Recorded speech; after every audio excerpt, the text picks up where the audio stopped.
Hello friends, welcome to my YouTube channel. आजकल क्या है, सभी जितने भी स्टूडेंट्स हैं सब कॉम्पिटिटिव एग्ज़ाम की तैयारी कर रहे हैं। तो उनके साथ एक मैथ्स में प्रॉब्लम आती है, परसेंटेज को फ्रैक्शन में मोस्टली सिंप्लीफिकेशन होते हैं हमारे, उसमें इस तरीके के क्वेश्चन आ जाते हैं। वहाँ पर या तो अपॉन में लिखा हुआ होता है, फ्रैक्शन में लिखे हुए होते हैं, या फिर हमें परसेंटेज में दिया होता है। तो वहाँ हम उसको सॉल्यूशन करने के लिए ये सोचते हैं कि हम किस तरीके से ईजी वे में उसको कर सकते हैं। तो उसके लिए हमें कुछ टेबल दी हुई होती हैं, वो हमें याद करनी पड़ती हैं। ठीक है, याद तो कर लेते हैं हम, लेकिन उसका वो जब हम एग्ज़ाम देने जाते हैं तब वो हमारे माइंड में स्ट्राइक नहीं करते हैं। लेकिन मैं यहाँ पे कुछ ऐसी ट्रिक बताऊँगी जिससे आपको वो या एग्ज़ाम में याद भी रहेंगी और आप इसको ईज़िली कर भी पाएँगे। अगर आप उसको याद भी नहीं कर पाते तो वहाँ जाके उसको ईज़िली कर पाएँगे। अगर आप कोई क्वेश्चन सिंप्लीफिकेशन का 30 सेकंड में कर रहे हैं तो आप उसको 20 सेकंड में कर सकते हैं। जैसे सबसे सिंपल मेथड होता है, हमें पता है 100%, किसी भी चीज़ के लिए हम 100% लेके चलते हैं। ठीक है, तो 100% का हमें फ्रैक्शन क्या होती है, 1। कैसे? हमें पता है, जो हमारे सबसे बेसिक तरीका होता है वो ये होता है कि 100% को हम हटा के अपोन में 100 ही लिखते हैं। अब 100 को हम 100 से कैंसिल कर देंगे तो हमारा आंसर आएगा 1। तो ये हमारी फ्रैक्शन वैल्यू हो गई, ये 1 हो गया। अब हमें इसी तरीके से हमारे पास और नंबर होते हैं, 1 हो गया ये तो, 1/2, 1/3 इस तरीके के फ्रैक्शन होते हैं। या हमारे पास परसेंटेज आ जाती हैं, उनको हमें फ्रैक्शन में लिखनी होती हैं। जैसे हो गए हमारा 50%। 50% है, यहाँ हम 50/100 करेंगे। 50 1 जा 50, 52 जा 100, तो इसकी फ्रैक्शन वैल्यू आ गई 1/2। ये सबसे ईजी मेथड है जो छोटे से बच्चे को सिखाया जाता है। हमें क्या करना है, हमें ना तो ऐसी हमें परसेंटेज मिलेंगी, ना ही हमें ऐसे फ्रैक्शन मिलेंगी। हमें जैसे जैसी फ्रैक्शन मिलती है हमें उसके हिसाब से अपने आप को प्रिपेयर करना है। तो अब मैं इनको ईजी वे में किस तरीके से लर्न कर सकते हैं वैसे बताएंगे। आपको याद रखना 1, 1/2, 1/3 इस तरीके से फ्रैक्शन वैल्यू से परसेंटेज और परसेंटेज ऑफ फ्रैक्शन ये दोनों चेंज करूँगी। मैं यहाँ पे आपको 1, 1/2, 1/3, 1/4, 1/5, 1/6, 1/7, 1/8, 1/9 एंड 1/10 तक मैं आपको इनकी परसेंटेज बताऊंगी किस तरीके से हम इजी वे में निकाल सकते हैं। अब एक तो होता है सॉल्यूशन की किस तरीके से उनको सोल्व करके निकाला जाए। दूसरा तरीका हमारे पास होता है कि इस तरीके से हमने फ्रैक्शन, हमें ये पता है कि 1/7, 1/8, 1/9, 1/10 तक इस तरीके से फ्रैक्शन होते हैं, उनका की परसेंटेज वैल्यू कैसे होते हैं वो हम एक तरीके से लर्न कर सकते हैं। और वो लर्न करना नहीं होता, वो हमारे माइंड में बिल्कुल सेट हो जाती हैं चीज़ें। किस तरीके से करते हैं, जैसे हमें 1 का पता होना चाहिए, 1 का 100 होता है, 1/2 का 50% होता है, इसका हाफ, 1/3 हमारा 33, 1/3 होता है। इस तरीके से हमको याद रखना है।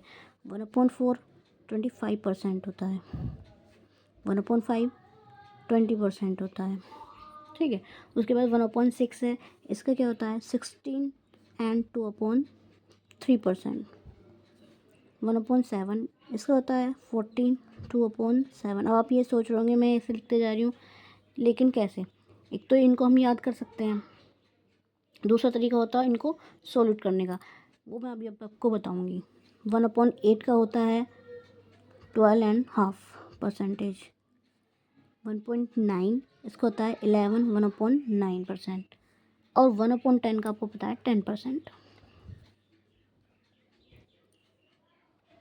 अभी मैंने यहाँ पे आपको परसेंटेज फ्रैक्शन बताया था, अब मैं आपको फ्रैक्शन से परसेंटेज बताऊँगी। जैसे लाइक 1/7 है, इसको परसेंटेज में कन्वर्ट करने के लिए हमें 100 करना पड़ेगा इनटू, अब 100/7 करेंगे, 7 से हमें इसको डिवाइड करना पड़ेगा। ये होता है बेसिक मेथड, हमें इससे चलना ही नहीं है। अब भी हमें करूँगी 7 1 जा 7, 3 माइनस होके 7 4 जा 28, 2 आएगा, यही आंसर आया 7, 14, 2/7। बेसिक है ये है, लेकिन हमें ऐसा करना ही नहीं है। हमें वहाँ पे सिंप्लीफिकेशन जो क्वेश्चन होते हैं उनको कैसे सोल्यूशन करना है, तो हमें सिर्फ इस तरीके से टेबल लर्न होनी चाहिए। अगर हमें, अब मैं ये जो 1 से लेके मैंने 1/10 तक की टेबल बनाई है, इसको मैं लर्न करवाऊँगी आपको एक ईजी तरीके से।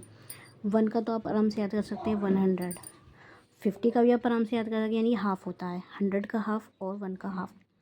इसी तरीके से 1/3 3 का 30 यानी 100 का 3 टाइप, यानी 100 का 3 पार्ट।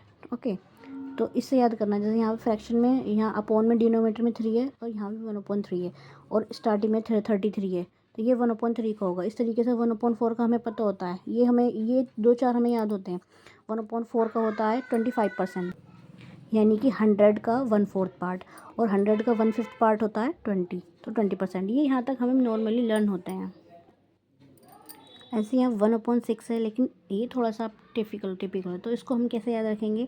16 2/3, यानी कि 6 का हाफ, यानी कि यहाँ पे डिनोमीटर में आ रहा है पर 2 है, और 16, इसको थोड़ा सा लर्न करना पड़ेगा। और इसको इस तरीके से लिख सकते हैं 16.66%। इसी तरीके से 17 को देखें, 1/7, यानी अब इसको ट्रिक बना सकते हैं हम। 7 से हम क्या याद रखेंगे? 7 2 14, यानी कि जिसमें 14 और 2/7, यानी कि डिनोमीटर 7 का 7 आ रहा है और यहाँ पे 7 का 2 गुना है, 14 है। ठीक है, तो ये हमारा क्या हो गया? 1/7 फ्रैक्शन का परसेंटेज वैल्यू। और इसको हम इस तरीके से भी लिख सकते हैं 14.28, इस तरीके से फिर सिंप्लीफिकेशन में लिखा हुआ आ सकता है। उस तरीके से 1/8 है।